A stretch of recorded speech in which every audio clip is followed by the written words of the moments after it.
Mutiny विद्रोह होता है। विद्रोह अपनों के खिलाफ होता है। जो पराये हैं, जो गैर हैं, उनके खिलाफ तो आंदोलन किए जाते हैं, क्रांति की जाती है। हमने 800 साल लड़े। इतना लंबा स्वतंत्र संग्राम इस दुनिया में किसी ने नहीं लड़ा है। तो 30 साल के युवक कितना अपने आप को रिलेट कर पाते हैं भगत सिंह से? जो कलरी पट्टू के गुरुकुल होते थे, टीचर्स के हाथ पैर कटवा के उनको अपन छोड़ दिया जाता था, गुरुकुल जला दिए जाते थे। India was the country who distributed wealth for world. Swami Vivekananda, Maharshi Aurobindo Ghosh, Swami Dayanand Saraswati, ये भारत के नव विचार के, हिंदुत्व के प्रणेता थे।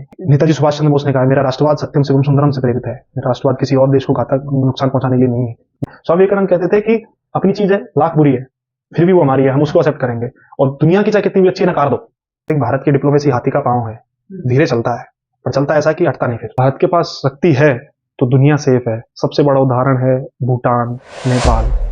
जर्नलिज्म, रिसर्च और सोशल वर्क, ये तीन ऐसे शब्द हैं जो सिर्फ प्रोफेशन नहीं है, ये एक जिम्मेदारी है।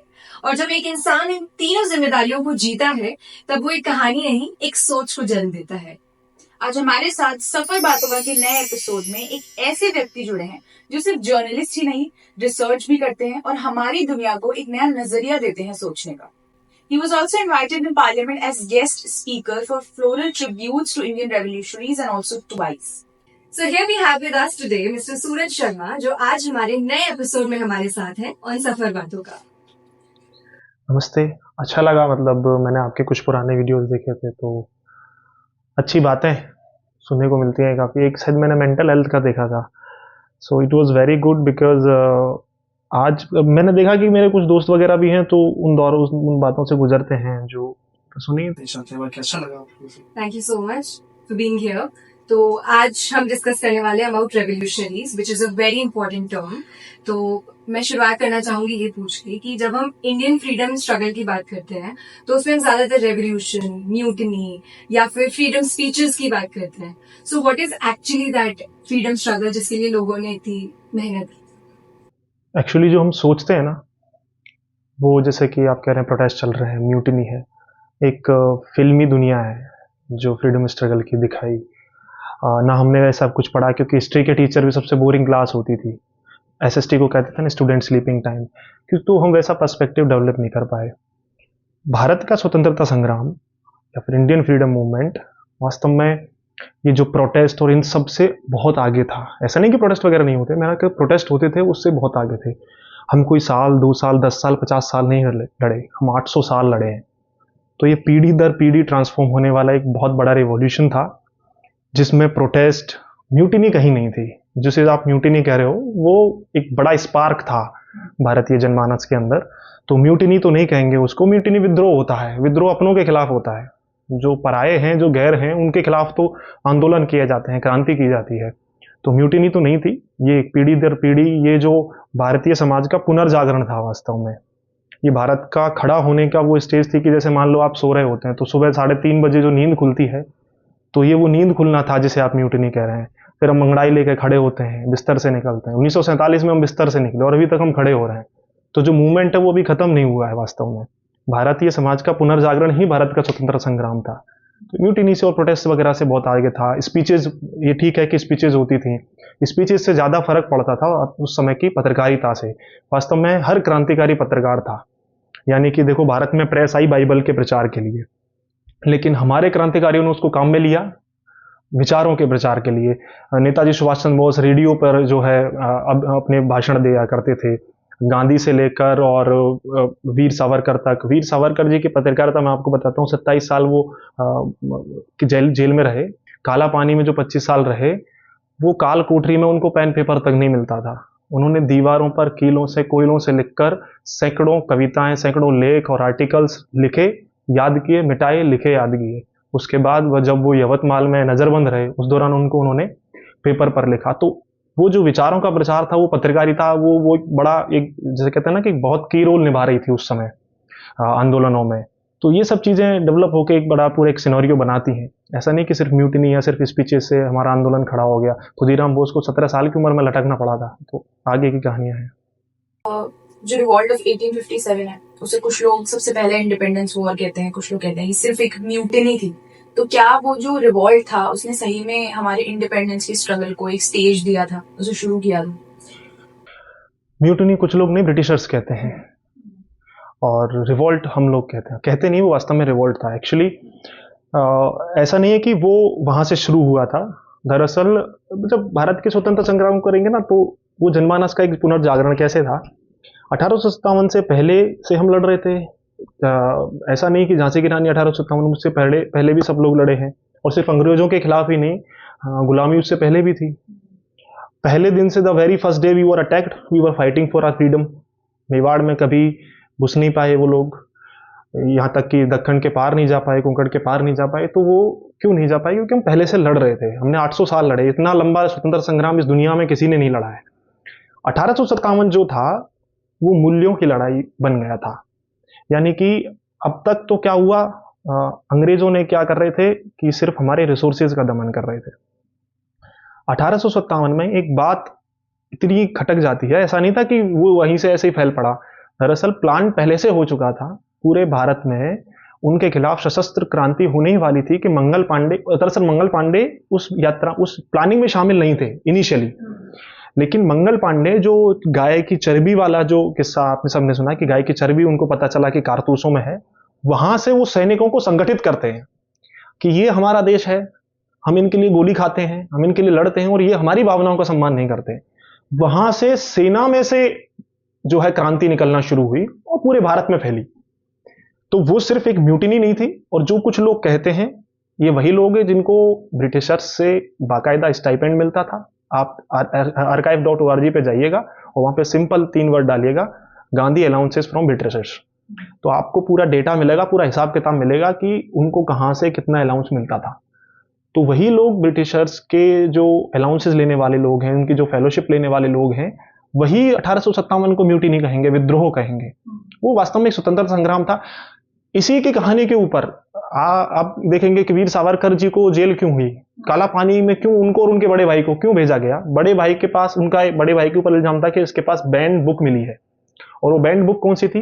1857 का स्वतंत्रता संग्राम, ये वीर सावरकर ने लिखी। अब इस बुक से इतनी समस्या क्यों है, इस 1857 से इतनी समस्या क्यों है? दरअसल वो बुक एक पूरा प्लान था, सिस्टमेटिक प्लान, कि इनको यहां से कैसे उखाड़ा जा सकता है। तो उनको सबसे बड़ा डर ये था कि अगर ये जो प्लान है ये आम जनमानस में लीक हो गया तो फिर बचना मुश्किल है। इसलिए उसको छपने से पहले बैन कर दिया, भारत में आने से पहले बैन कर दिया उस किताब को। उसकी कॉपियां बाबा राव सावरकर के पास मिली और वो उनको काला पानी जाना पड़ा। वीर सावरकर को गिरफ्तार करके काला पानी भेज दिया सिर्फ उस बुक लिखने के कारण। इससे पहले वीर सावरकर ने कोई बहुत बड़ा आंदोलन किए थे, जैसे कि स्वदेशी जागरण उन्होंने किया था, होली जलाई थी, लेकिन वो इतने बड़े नहीं थे कि उनको काला पानी, सिर्फ एक किताब के ऊपर काला पानी मिलने का मतलब आप उस किताब की वैल्यू समझ सकते हो। ये है। आपने अभी एक बात कही थी कि लोग बड़े टीनेज ईयर्स में भी लोगों ने लड़ाई की है, जैसे भगत सिंह थे, चंद्रशेखर आजाद थे। तो उस वक्त उन लोगों में वो जज्बा, वो जुनून देश को आज़ाद करने का था। तो आप ऐसी चीज़ों के लिए क्या बोलोगे, मतलब उन लोगों के लिए कुछ बातें अगर आपने। मैं कहानी सुनाता हूँ खुदीराम बोस की।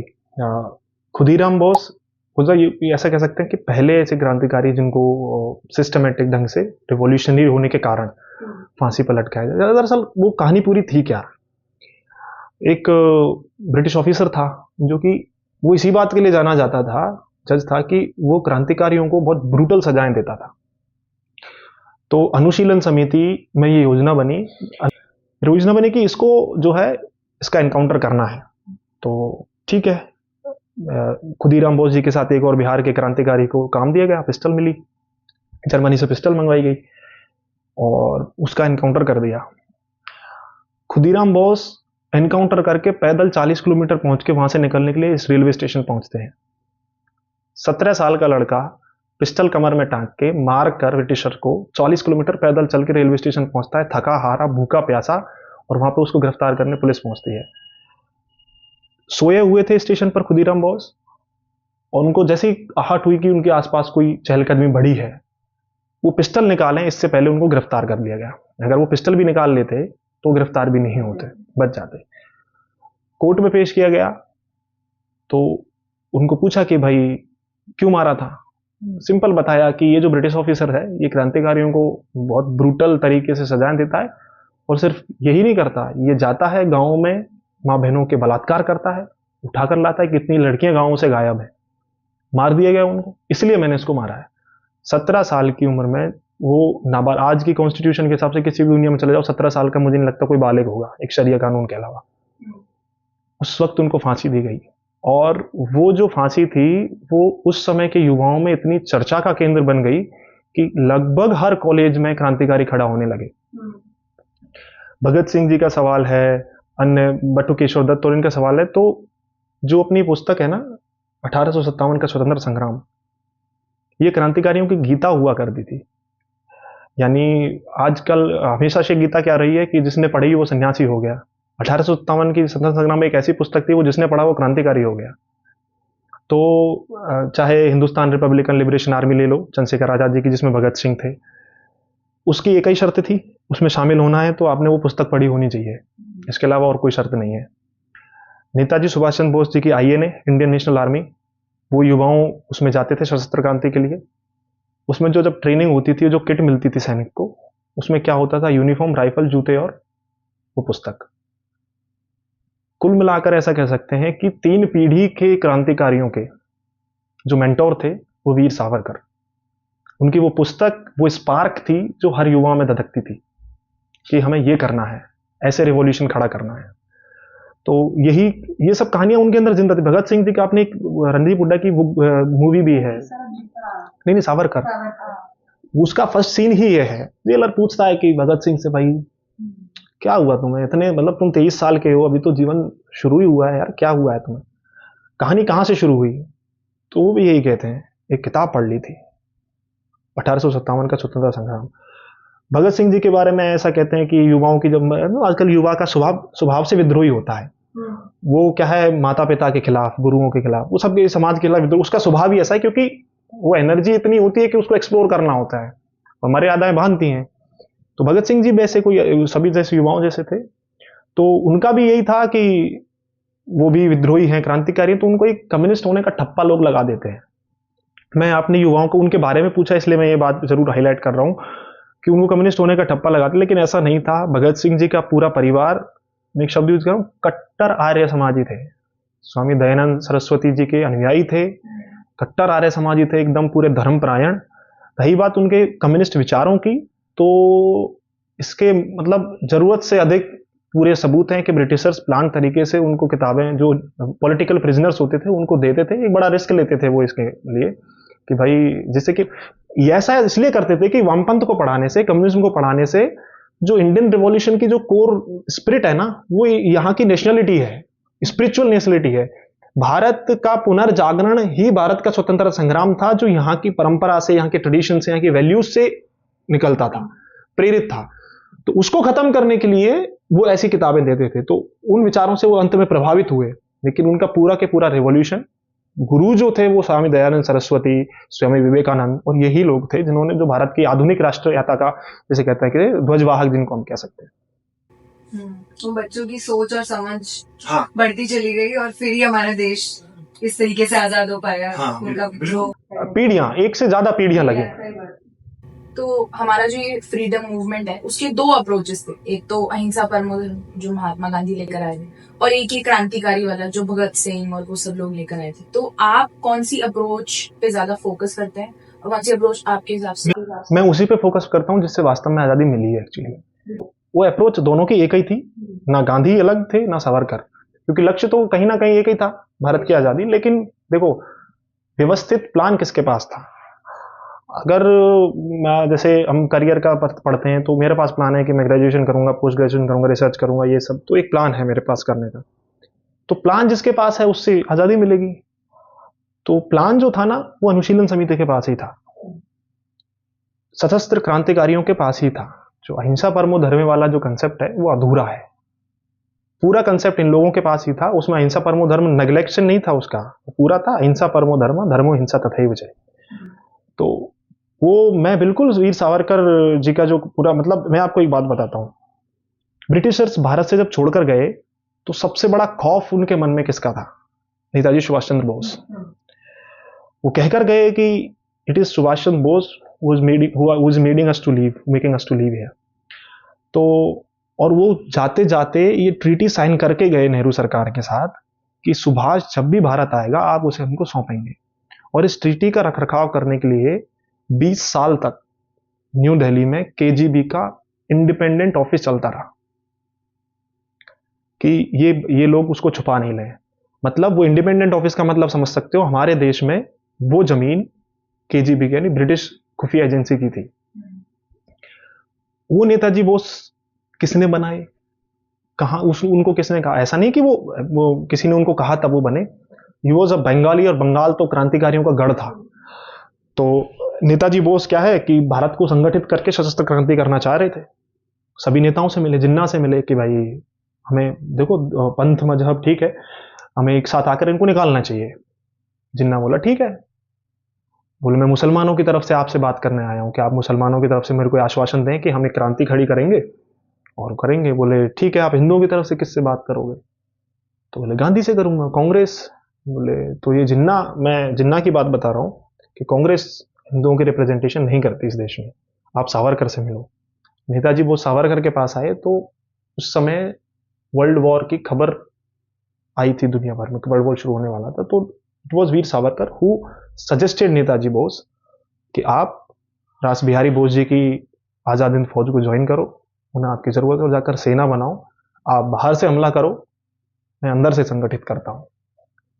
और यही किया वीर सावरकर। उसके बाद किया वीर सावरकर की स्पीचेज पार्लियामेंट की लाइब्रेरी में हैं, archive.org पे हैं, बड़ी आसानी से मिल जाएंगी। सावरकर समग्र 10 खंडों की एक पुस्तकों का खंड, एक संग्रह है, उसमें आप देखेंगे। तो वीर सावरकर का एक ही अप्रोच था। कुछ लोग कहते हैं कि वो तो ब्रिटिश सेना में भर्ती होने के लिए कह रहे थे, बिल्कुल कह रहे थे। वो कह रहे थे कि आप ट्रेनिंग लो, वहां सीखो, फिर देखते हैं क्या करते हैं। दूसरी तरफ गांधी थे, वो क्या कह रहे थे कि आप ब्रिटिशर्स की सेना में भर्ती हो जाओ, उनके लिए वर्ल्ड वॉर लड़ो, दुनिया को जिताओ, और फिर वो हमें गिफ्ट में आजादी दे देंगे। थोड़ा तो इतना तो एक बालक बुद्धि भी समझ सकता है कि जो लोग 200 साल से हमारा एक्सटॉर्शन कर रहे हैं, जिनके ऑफिसर्स को यहाँ रहने में इतना है कि वो वनवासियों ऑफिसर्स, आपको पता है डीएफओ की पोस्ट कैसे आई? डीएफओ उसको बनाते थे जिसको आराम करना होता था। फिर वो क्या करता था, जंगल में रहने वाले आदिवासियों को अपना नौकर बनाकर वहां जंगल घुमा करता था, शिकार किया करता था। ऐसे डीएफओ की पोस्ट बन गई अंग्रेजों में, और वो आज तक हम झेल रहे हैं। तो उन लोगों से आप ये एक्सपेक्ट कर रहे हो कि वो हमें गिफ्ट में आजादी दे देंगे और बदले में हम उनके लिए मर जाएं। और सेना में भर्ती कैसे कैसे किया जाते थे। गांव में ब्रिटिश आर्मी रेड डालती थी कि जो थोड़ा सा जवान हो गया लड़का, उसको उठा ले जाओ। जो जमींदार वगैरह पनपाते थे ब्रिटिशर्स, क्यों पनपाते थे? किसी को 100 बीघा जमीन दे दी, किसी को 200 बीघा जमीन दे दी, क्यों पनपाते थे? वो इसीलिए पनपाते थे कि तुम यहाँ के जो गरीब वगैरह के लड़के हैं सबको उठाओ, या तो तुम्हारा लड़का दो, नहीं तो एक के बदले 5 दो, और वो जाके विश्व युद्ध में लड़ेंगे और मरेंगे। तो उनसे आप ये अपेक्षा कर रहे हो कि वो हमें गिफ्ट में आजादी दे देंगे। जब नेताजी बोस ने म्यांमार की तरफ से हमला किया तो it was the Nehru who said, अगर नेताजी बोस भारत में आए, नेताजी तो नहीं कहा था उसने कहा अगर सुभाष भारत आया तो उस पर तलवार चलाने वाला पहला व्यक्ति मैं होऊंगा। तो ऐसे थोड़ी आजादी आई। आजादी वास्तव में मार कर आई और मर कर आई। तो वो पूरा सिर्फ अहिंसा परमो धर्म तक नहीं था, वो धर्मो हिंसा तदैव च मैं उसी अप्रोच, वास्तव में पूरा सिस्टमेटिक प्लान था कि हमें कहां से बंदूक मंगानी है, कौन लेकर आएगा, कौन डिस्ट्रीब्यूट करेगा, कौन किसको मारेगा। और किसी भी भारतीय को मारने का प्लान नहीं था, उस ब्यूरोक्रेसी को खत्म करने का प्लान था जो भारत को गवर्न कर रही थी। वही पूरा सिस्टमेटिक ढंग से अप्रोच होनी थी और वही हुआ लास्ट में भी। वो भागकर ही भी इस वजह से गए, उनको पकड़, वो उतना बचे ही नहीं थे कि वो यहां पर पकड़ बनाए रख सके। अनुशीलन समिति के अखाड़े शहर शहर में चलते थे। उन अखाड़ों में ट्रेनिंग होती थी, मिलिट्री ट्रेनिंग से लेकर इंटेलेक्चुअल ट्रेनिंग। महर्षि अरविंद घोष जी के छोटे भाई वरीन घोष, वो अनुशीलन समिति के शुरुआती संस्थापकों में से एक थे। उन्होंने गांव गांव घूम घूम कर अनुशीलन समिति की, आज भी अनुशीलन समिति की जो पहली ब्रांच है वो कोलकाता में है। अब वहां पर स्वतंत्रता संघ में गया, कोलकाता मैंने देखा, वो स्वतंत्रता संग्राम की सिर्फ एक निशानी बची है कि वहां बैडमिंटन कोर्ट हो गया है अब, और उसके पीछे एक अखंड भारत का फोटो लगा हुआ है। वो उसकी निशानी कि हाँ ये स्वतंत्र संग्राम से जुड़ी हुई है। तो सड़कें आज भी क्रांतिकारियों के नाम पर हैं, कोलकाता आप जाएंगे तो पूरा सिस्टमेटिक प्लान उनके पास था। रही बात अहिंसा परमो धर्म की, तो गांधी फोकस में कब आए? वीर सावरकर 25 साल जेल में, 2 साल ऐसा करके 27 साल इस समाज से काट दिए गए। वीर सावरकर किनकी परंपरा के वाहक थे? महर्षि अरविंद घोष, स्वामी विवेकानंद, स्वामी दयानंद सरस्वती, जो भारत की राष्ट्रीयता का जो उद्धारक थे। जब ये लोग फ्रेम से बाहर हो गए तो जगह खाली हो गई, and Britishers got success in pushing Gandhi up. Britishers का, मैं इसका एक उदाहरण देता हूं, हो सकता है कि मैं गांधी विरोधी नजर आऊं इसमें, लेकिन जो सत्य है वो सत्य है। अंग्रेजी अखबारों पर किसका कब्जा था? ऑब्वियसली अंग्रेज सरकार को था, क्योंकि अच्छी प्रेस क्वालिटी, अच्छा पेपर क्वालिटी सब उनका था। फिर भी गांधी जी की स्पीचें उनमें फ्रंट पेज पर छपती थी। ऐसा कौन सी सरकार है जो उसके खिलाफ आंदोलन कर रहे व्यक्ति को अलाउंसेस देती है? ऐसी कौन सी सरकार है जो उसके खिलाफ आंदोलन करने वाले व्यक्ति को सिक्योरिटी प्रोवाइड करती है, जो उसकी स्पीचेस को फ्रंट पेज पर छापती है? वो वही सरकार होगी जिसको अपने फायदे के लिए हाईलाइट करना होगा। तो ऑब्वियसली वीर सावरकर, नेताजी बोस, महर्षि अरविंद घोष, इन सब के विचारों से क्रांति आई है।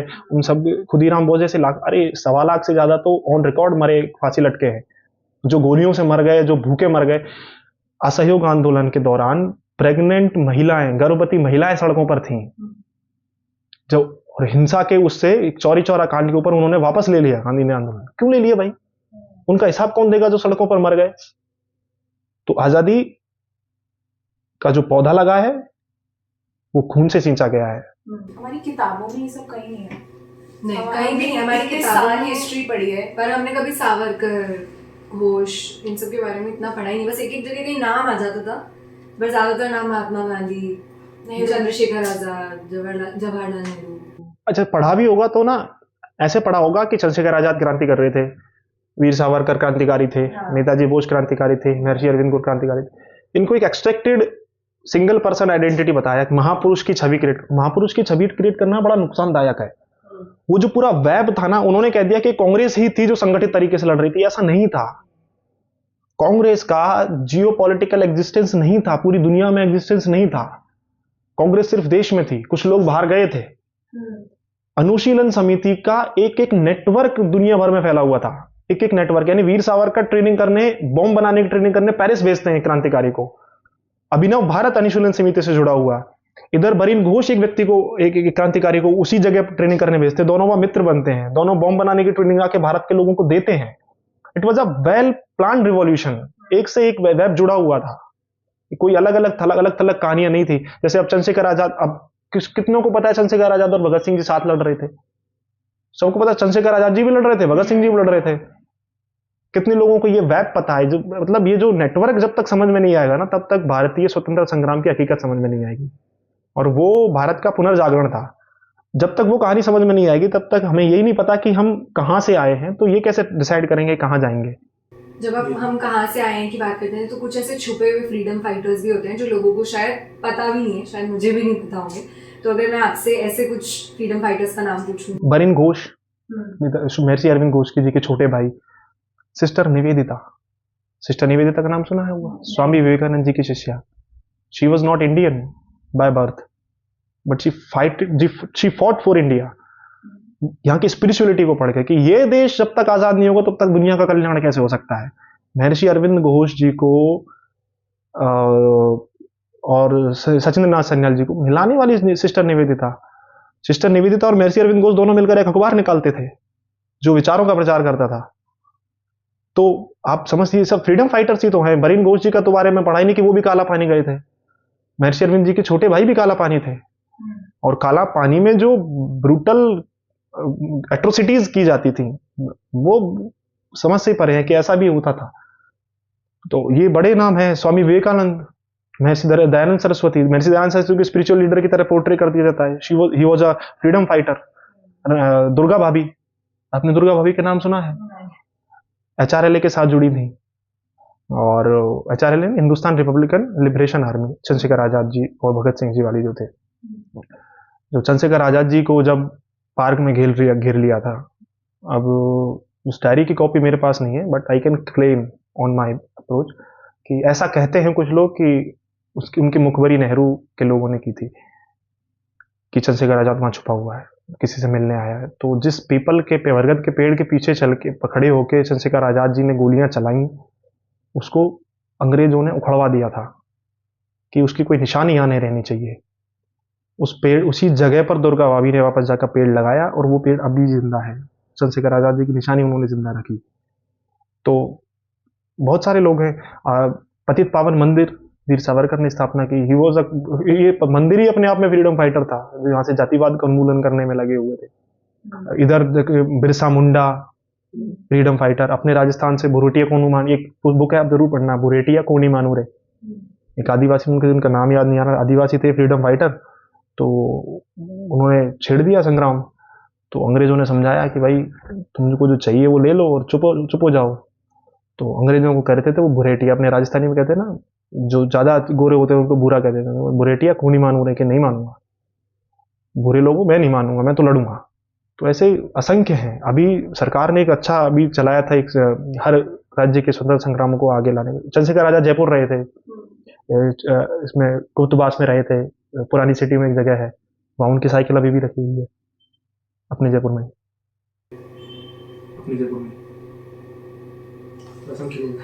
अब फ्रीडम फाइटर्स की बात करते हैं तो विमेन फ्रीडम फाइटर्स में हमने सिर्फ रानी लक्ष्मीबाई, सरोजिनी नायडू, बहुत सारे नाम हैं।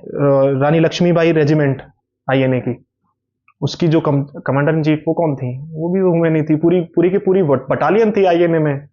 तो आप कितने के नाम, मतलब ऐसा कह सकते हैं कि मैं एक का नाम ले दूंगा, मैं इसलिए नहीं ले रहा कि 10-5 नाम पता है मुझे बस, और 10-5 नाम लेके मैंने छोड़ दिए तो फिर मुझे पाप लग जाएगा, क्योंकि मरे तो बहुत सारे लोग हैं।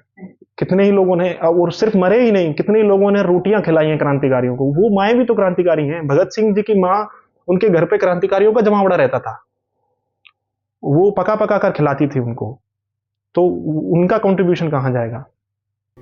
आज की डेट में फिल्म्स, थिएटर्स, न्यूज़पेपर्स, कई बार फ्रीडम स्ट्रगल की जब बात होती है, स्पेशली रिपब्लिक डे या इंडिपेंडेंस डे, उन दिनों तो बहुत छपता है, या जो फिल्म्स आती हैं, तो क्या आपके हिसाब से हिस्ट्री कुछ डिस्टॉर्ट कर दी जाती है, या फिर कोई ऐसी फिल्म है जो एक्चुअली बहुत अच्छे से फ्रीडम स्ट्रगल को दर्शाती है या बताती है किसी क्रांतिकारी के बारे में? पूरा सिनेरियो तो एक फिल्म में दर्शाया भी नहीं जा सकता, लेकिन हाँ, जो इंडिविजुअल कहानियां हैं, जैसे हम अपने डॉट कनेक्ट कर सकते हैं, ऐसी बहुत सारी फिल्में हैं। जैसे सावरकर आई है, उधम सिंह जी की, विक्की कौशल की एक मूवी आई है, 23 मार्च 1931 बॉबी देओल की जो मूवी है, तो वो तो मतलब लीजेंड मूवी है। मैं उसको बहुत, भगत सिंह जी के ऊपर एक और मूवी बनी है अजय देवगन है जिसमें, इतनी बकवास मूवी है वही। वो मैं अजय देवगन की बुराई नहीं कर रहा हूँ, लेकिन मतलब वो एकदम से बिल्कुल एक्सपेक्टेड कहानी, कहाँ से कहाँ घुमा दी, सारे सीन्स ठीक है, रेलेवेंट वो कॉन्टेक्स्ट उन्होंने ऐड कर दिया, इसको रेफर कर दिया, लेकिन पूरा जो सिनेरियो समझाने वाली वो कहानी नहीं है। मंगल पांडे की भी, हाँ, आमिर खान की मंगल पांडे वाली फिल्म है।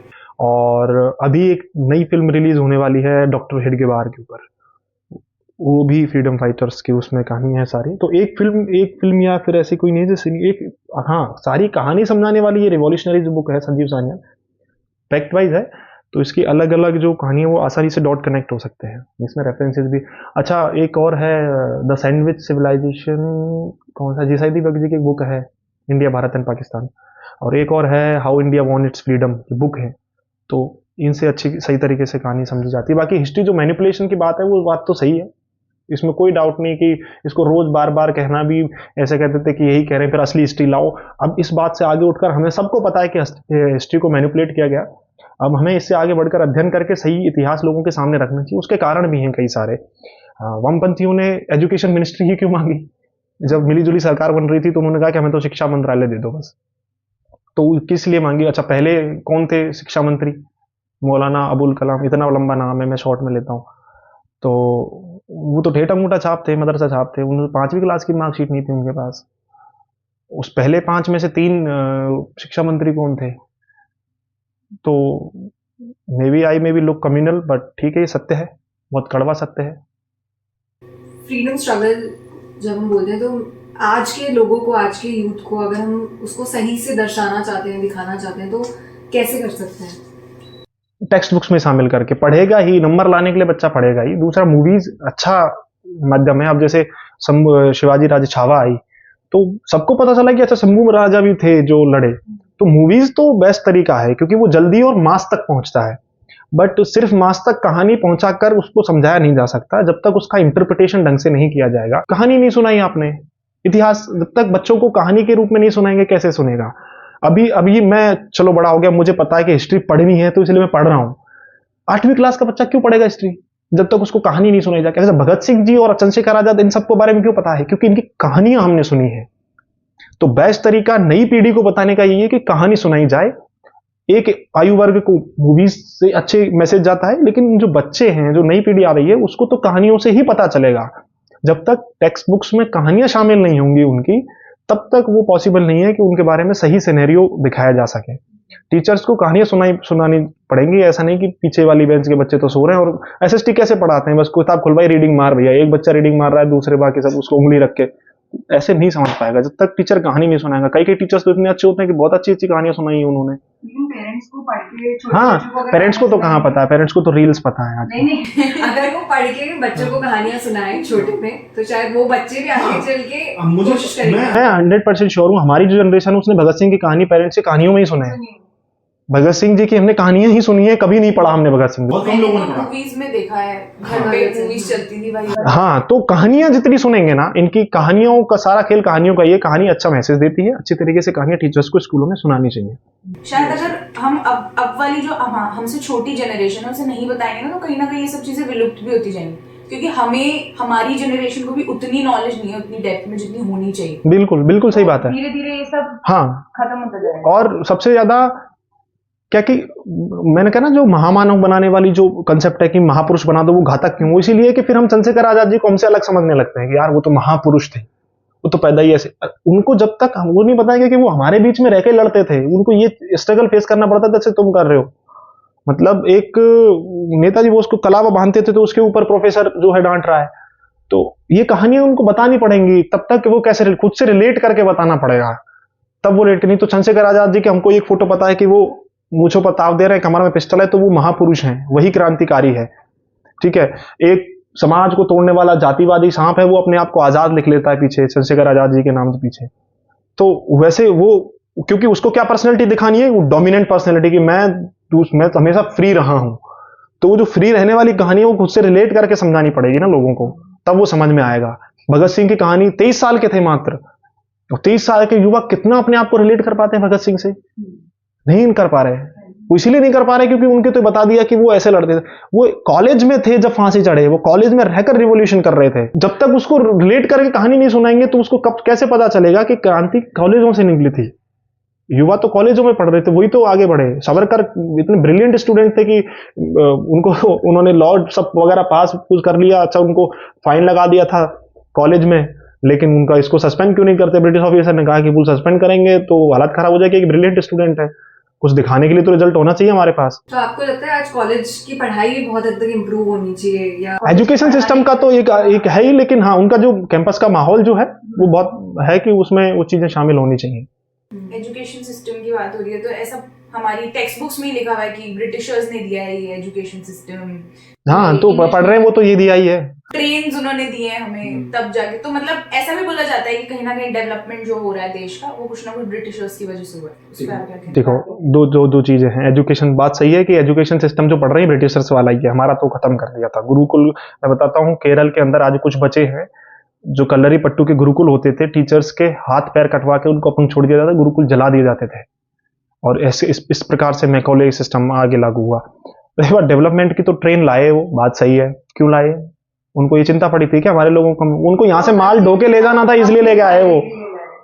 वो शिप्स बनाते थे, यहाँ से ले जाना था इसलिए बनाते थे। स्टील इंडस्ट्री इतनी जबरदस्त थी कि हमारे जिस मानक की स्टील हम बनाते थे, हमारे लोग बनाते थे, गाँव में जो लघु उद्योग था, वो आज तक मशीनें नहीं बना पा रही हैं। ढाका की सारी एक अंगूठी में होके निकाल लो, इतना महीन बुनाई होती थी उसकी, तो वो आज भी बना के दिखा दे कोई मशीन। तो वो लाए थे हमारे यहाँ के रिसोर्सेज और इंडस्ट्री को शिफ्ट करने के लिए। हमारे यहाँ से शिफ्ट होने के बाद उसको इंडस्ट्रियल रिवॉल्यूशन नाम दे दिया और मशीन थोप दी गई, बस यही हुआ। तो और एक बुक है, वो भी archive.org पे मिल जाएगी, the economic history of world a millennial perspective. तो उसमें एक टर्म यूज किया इंडिया के लिए कि सदियों तक India was the country who distributed wealth for world. Distributed शब्द उन्होंने यूज किया है कि बांटिए हमने वेल्थ। हम सोने की चिड़िया थे। हाँ। हमने जो वेल्थ बांटी है वो हमें बताएंगे डेवलपमेंट कैसे होगा। डेवलपमेंट की बात करते हैं, डेवलपमेंट बिना तकनीक और साइंस के नहीं हो सकता। अभी न्यू ईयर आने वाला है हिंदुओं का, भारत का जीएमटी है, सिंपल मैं टाइम कैलकुलेशन की आपको गणित बताता हूँ, साइंस। वो कौन डेवलपमेंट वाला करता है कि अभी जीएम ग्रीनविच कर रखा है, क्यों? बोले हमारे यहाँ से ट्रॉपिक ऑफ कैंसर गुजरती है, जीरो मेरिडियन हमारा ये माना जाएगा। अरे जीरो मेरिडियन के पास ट्रॉपिक ऑफ कैंसर है ही नहीं। ट्रॉपिक ऑफ कैंसर और जीरो मेरिडियन उज्जैन में जहां शिवलिंग है, महाकालेश्वर, वहां इंटरसेक्ट होती हैं। उससे बेहतर स्टैंडर्ड टाइम हो ही नहीं सकता पूरी दुनिया में। वहीं से relative position of planets calculate की जा सकती हैं। ये मैंने नवग्रह का एक ब्रेसलेट पहना हुआ था, हमें पता था कि अपने सोलर सिस्टम में ग्रह कितने हैं, जब तुम ये भी नहीं जानते थे कि धरती गोल होती है। तो तकनीक और विज्ञान सिखाने वाले तो हमें ही है ना। तो रेल ले आए, ठीक है, तुम लूटने के लिए ले आए, बात सही है, सही पूरी बात बताओ। रेल ले आए लूटने के लिए, पूरा सेंटेंस करो। एजुकेशन सिस्टम लगाया, बिल्कुल हमारा हटा के अपना लगाया। वैक्सीनेशन लगाया, चिकन पॉक्स इतना भयंकर तरीके से फैला था। क्यों फैला था? हमारे यहाँ पर ट्रेडिशनली वैक्सीनेशन सिस्टम चलता था आयुर्वेदाचार्यों का, उसको कुछ कहते थे, इसमें है संजीव सान्याल जी की बुक में है उसका नाम, उनको कुछ कहते टीका वगैरह ऐसे कुछ कहते थे। उसको उन्होंने बैन किया और एक नया सिस्टम लागू कर दिया। मतलब लाशें बिछ जाती थी कोविड जैसी, ऐसा माहौल हो गया था पूरे देश में। तो जो कहते हैं डेवलपमेंट लाए, ये लाए, तुम लाए, अपना लाके हम पे थोपा, हमारा काटा। पूरी बात बताओ, ये बात सही, ट्रेन लाई, लेकिन अपने लूटने के लिए लाए वो। जब हम पॉलिटिकल स्ट्रगल बोलते हैं तो स्वामी विवेकानंद, राजा राम मोहन रॉय, ये सब नाम भी आते हैं। तो इनके क्या कॉन्ट्रीब्यूशंस थे हमारे? मैंने अभी स्वामी विवेकानंद जी का नाम लिया था ना। देखो, स्वामी विवेकानंद, महर्षि अरविंद घोष, स्वामी दयानंद सरस्वती, ये भारत के नव विचार के, हिंदुत्व के प्रणेता थे। इन सबको पढ़कर ही वीर सावरकर बना, और वीर सावरकर ने एक टर्म दिया, हिंदुत्व, नेशनलिटी ऑफ इंडिया।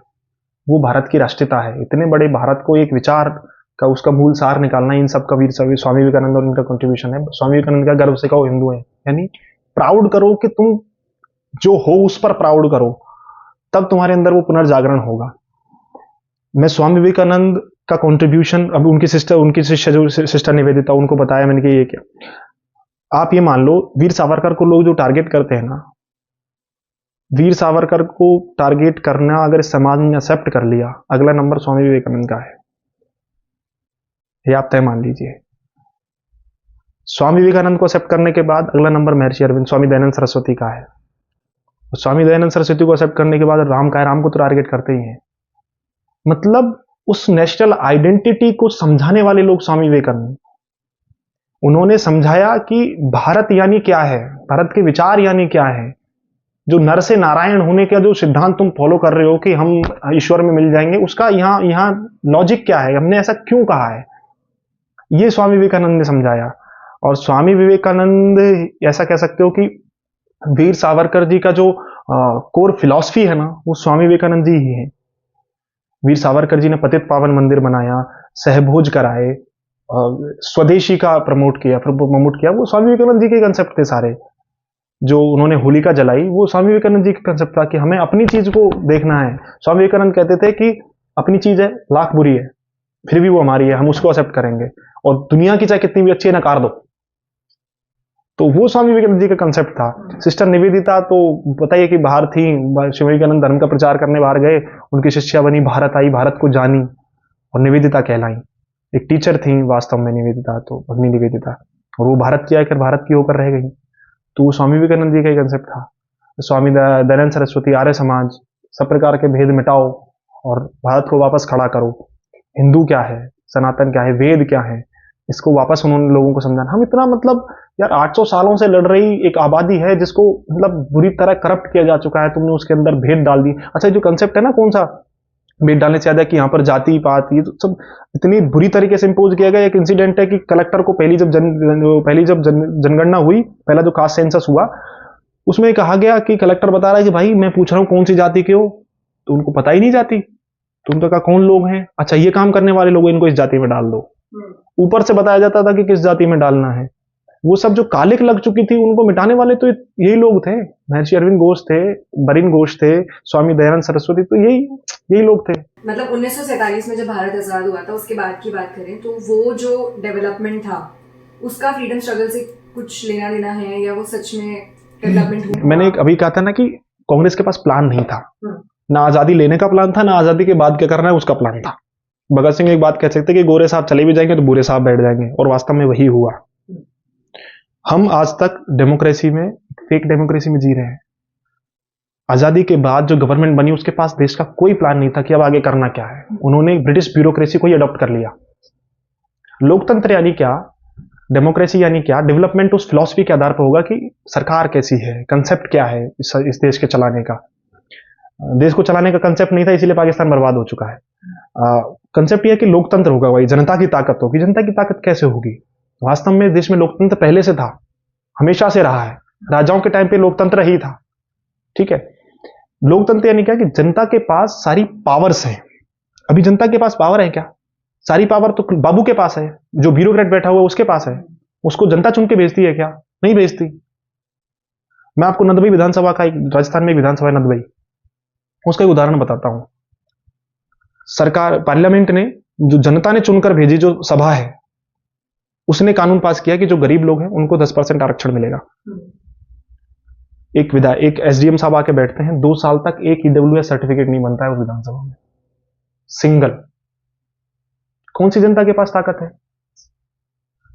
नहीं, मैं कहूंगा आजादी के बाद 1947 के बाद जो डेवलपमेंट प्रोसेस थी वो विजनलेस थी। जो हो बहुत कुछ हो सकता था वो जो नहीं हुआ, क्योंकि कोई विजन नहीं था, कोई प्लान नहीं था। बस आजादी से पहले, जो आजादी के बाद जो सत्ता में सत्ताधीश बैठे, उनको आजादी से पहले एक ही टारगेट था कि मुझे सत्ता हासिल करनी है, मुझे पावर ट्रांसफर करनी है। नेहरू जब पहली बार प्रधानमंत्री बने, प्रधानमंत्री पद की शपथ ली, तो पहली बार, मैं दोबारा रिपीट कर रहा हूं, पहली बार जब नेहरू ने प्रधानमंत्री पद की शपथ ली, तब तक अंग्रेज गए नहीं थे। किसकी जैसे तो ईश्वर की शपथ लेते हैं, किसकी लॉयल्टी की शपथ ली थी? ब्रिटिश रानी की शपथ ली थी। तो वही आगे चलता रहा। गोरे साहब की जगह भूरे साहब बैठ गए। वास्तव में कॉलोनाइजेशन जो था वो पूरा सिस्टमेटिक प्रोसेस थी, और 1947 के बाद भी वो आगे तक बढ़ती रही, उसका कोई उपाय नहीं हुआ। इसी कारण नेताजी बोस भारत वापस नहीं आ पाए। मैंने कहा था ना, 20 साल तक तो केजीबी जहां बैठी हो, तो तुम कह सकते हो कि वो भारत अपने हिसाब से सोच रहा था। हम स्वतंत्र हो गए थे, स्वाधीन हो गए थे, स्वतंत्र नहीं हुए थे।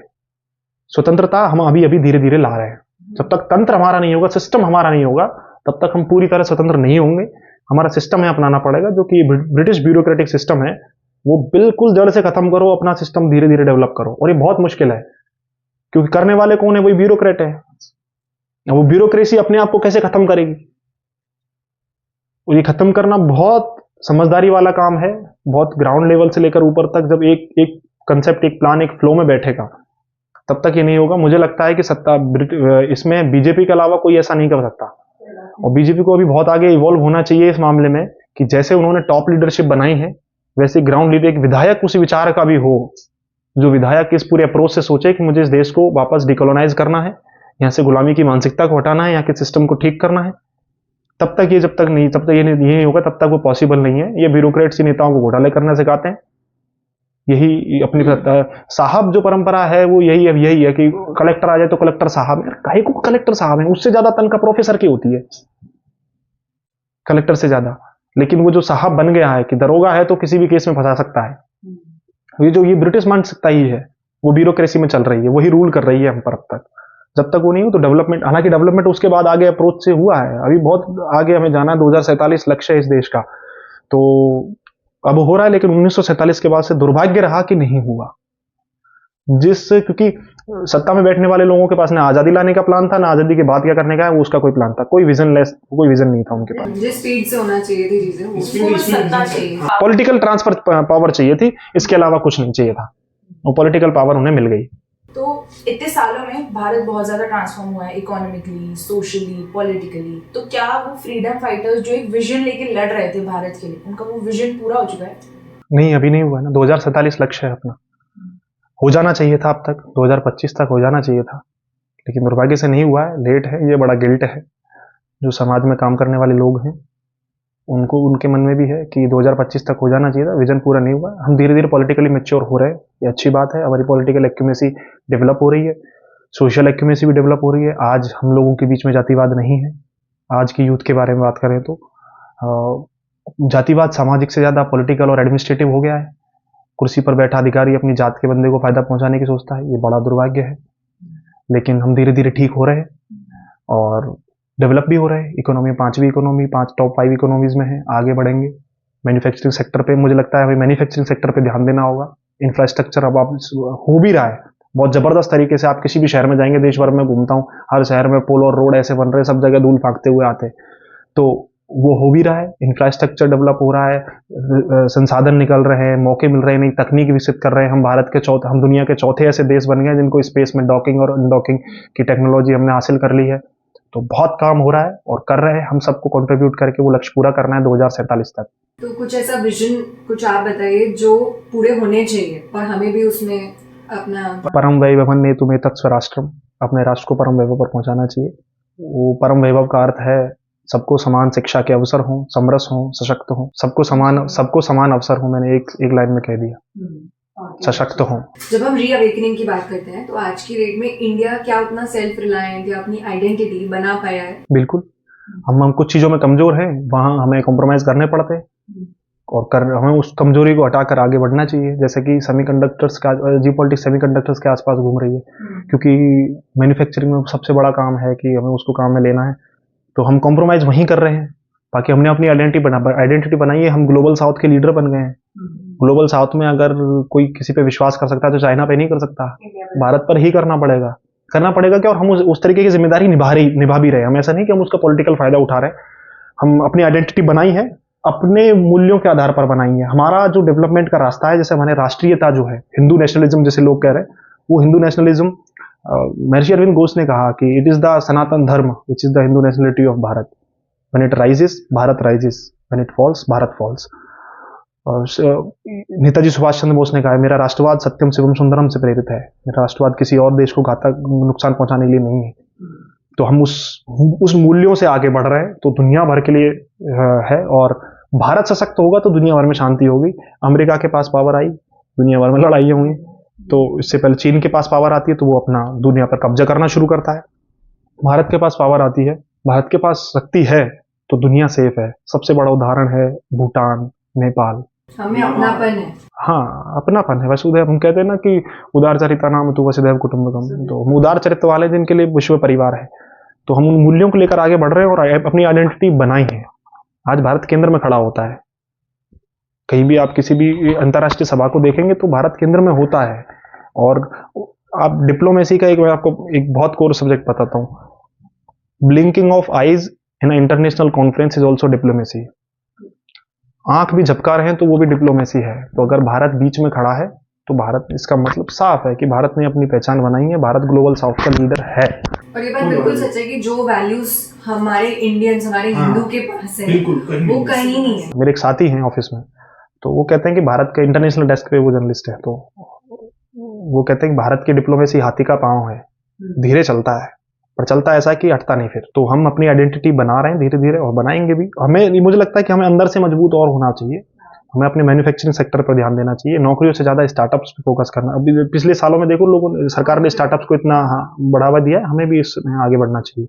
सबसे बड़ा बात है, डिजिटल दुनिया इतनी हो गई कि अपना ऑपरेटिंग सिस्टम हमारे पास हो, हमारे पास अपने सॉफ्टवेयर हो, वो सब चीजें एआई खुद से बना सकते, सारी चीजें खुद की। बड़ा काम है। When we look back towards history, तो वो एक ऐसा लेसन जो आज भी लोगों को हमेशा याद रखना चाहिए हमारे फ्रीडम स्ट्रगल के बारे में, जो हमें आगे लेके बढ़ना चाहिए।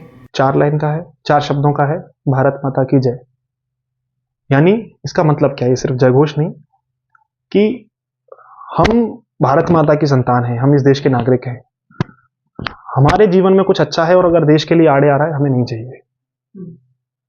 हम भारत माता की सेवा करते हैं, भारत के आड़े आ रहा है, हमें नहीं चाहिए। जो भारत के लिए अच्छा है स्वीकार है। ये हर चीज में हमें ध्यान रखें। हम कुछ भी कर रहे हैं, हम फिल्म बना रहे हैं, हम नाच रहे हैं, गा रहे हैं, खा रहे हैं, पी रहे हैं, हमें ये ध्यान रखना चाहिए कि ये क्या समाज के लिए ठीक है। परिवार के साथ बैठना चाहिए। 5 चीजों पे हमें बहुत फोकस करने की जरूरत है इसी समय।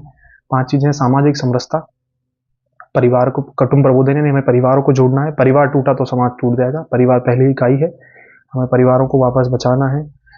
परिवार के साथ बैठना करना शुरू करो। पर्यावरण संरक्षण, और इन चीजों पर पर्यावरण संरक्षण, क्योंकि हम तो सारा हमारे पास सिर्फ लोगों के लिए नहीं है। हम तो कहते हैं कि सर्वे अपि भवन्तु सुखिनः, सभी सुखी रहे। तो इन चीजों पर ध्यान देने की जरूरत है कि जो देश के आड़े आ रहा है हमें नहीं चाहिए। देश यानी सिर्फ पॉलिटिकली कंसेप्ट नहीं है भारत का। भारत के जो आड़े आ रहा है हमें नहीं चाहिए, चाहे कुछ भी है। और जैसे लोगों का सपना होता है कल्पना चावला जैसा बनने का। मेरे को कल्पना चावला जैसा क्यों बनना है भैया? विक्रम साराभाई क्यों नहीं बनना? वो भी एस्ट्रोनॉट है। तो जो देश के आड़े आ रहा है वो हमें नहीं चाहिए। बस यही मंत्र है कि भारत माता की जय। कुछ भी हो उससे भारत माता की जय होनी चाहिए। तो हिस्ट्री जो है वो टुकड़ों में बताई जाती है सबको, हर किसी का एक अलग टेक होता है हिस्ट्री को लेकर। तो इंडियन हिस्ट्री के बारे में एक स्टोरी या एक पर्सपेक्टिव जो सबको पता होना चाहिए। वीर सावरकर जी ने लिखी है भारतीय इतिहास के 6 स्वर्णिम पृष्ठ, 6 किताबें, सबको पढ़नी चाहिए। आप कोई फाइनल मैसेज देना चाहेंगे? भारत के इंटेलेक्ट को वापस मजबूत करो। सभी विद्यार्थी लोग, सभी युवा साथी जो हैं, भारत के ज्ञान में अथाह शक्तियां हैं, पढ़ो, निकालो, दुनिया को बताओ पॉजिटिव अप्रोच से।